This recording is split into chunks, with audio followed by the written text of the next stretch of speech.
What's up everyone? So, for today's video ay ipapakita ko sa inyo yung loob ng aking classroom.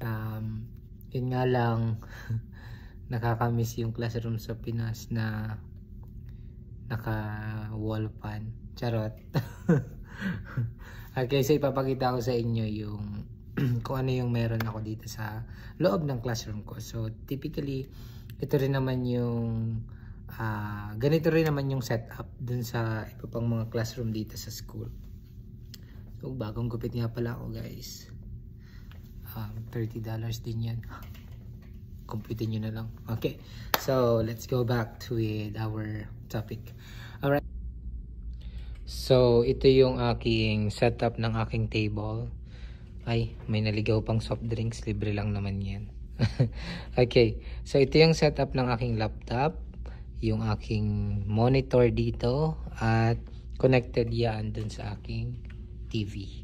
Okay, so ang kagandahan sa ganitong setup na meron is dito sa part na to, ang ginagawa ko ay nag-check ako dito ng attendance, yung ibang mga pwede kong gawin na hindi makikita ng bata. Kasi kung ano yung nandito sa screen ng aking laptop, siya namang magpo-project dito sa monitor or sa TV. So ayan, so yan ang magpo-project galing dun sa aking laptop. But at the same time, iba naman yung pwede kong gawin dito sa monitor na to. So pwede ako dito makapag-check ng attendance. By the way, ang checking ng attendance namin dito is centralized through Aries. Ayan, so sana all, wala kasi yan sa Pinas eh. Ano lang tayo sa sa class record. Dito directed na pati ito sa mga parents, so malalaman nila kung absent yung anak nila, kung anong period nag-absent, so matitrace nila agad. So ayan, so katulad nito, magpi-play ako ng movie. Ayan. Pero di Can they turn it around and make this meeting an email? Jones is taking the ball in front. Pero dito sa screen na to, hindi siya magpo-project. So ito nasa laptop, magpo-project siya dito sa aking TV. Ayan.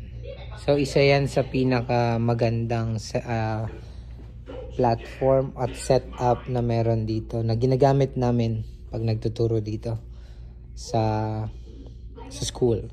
Okay? Ang susunod naman ay ano ba?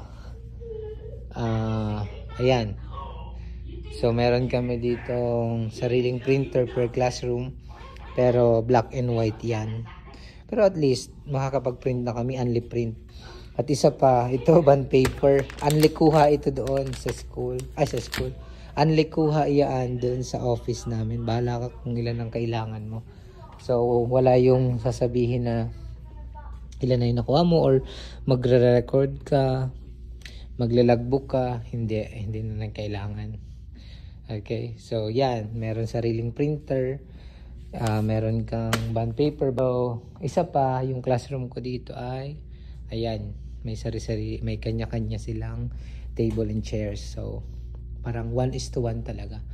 Okay, so meron akong sariling sink kasi kailangan ko yan.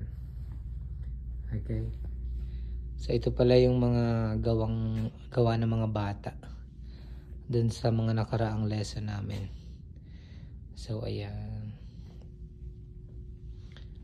Okay, so sunod ko naman ipapakita sa inyo ay yung yung pag-setup namin dito ng aircon. So ang classroom namin dito is air conditioned. So ayan, so dito sa part na to, ikaw ang mag-set ng kung gusto mong malamig, mag-aircon, or kung sobrang lamig na sa room mo, pwede mo siyang i-adjust. Meron lang yung code. Okay, at isa pa, meron kaming sariling extinguisher. So ayan, so yung loob ng classroom ko, ganito lang yung setup lagi. Ayan, so ito palang table na to, pwede mo siyang galawin or i-move or gawin mo siyang parang ano siya, parang isang 5 set na parang mag-create siya ng table. Okay. So, yun lang. Yun lang, guys. Yun lang yung setup na meron kami dito. Pero anyways, napaka-advanced pa rin niya. Right? So, ano pa bang hindi ko na ipapakita? Alright? So, yun lang. Maraming salamat. Bye-bye.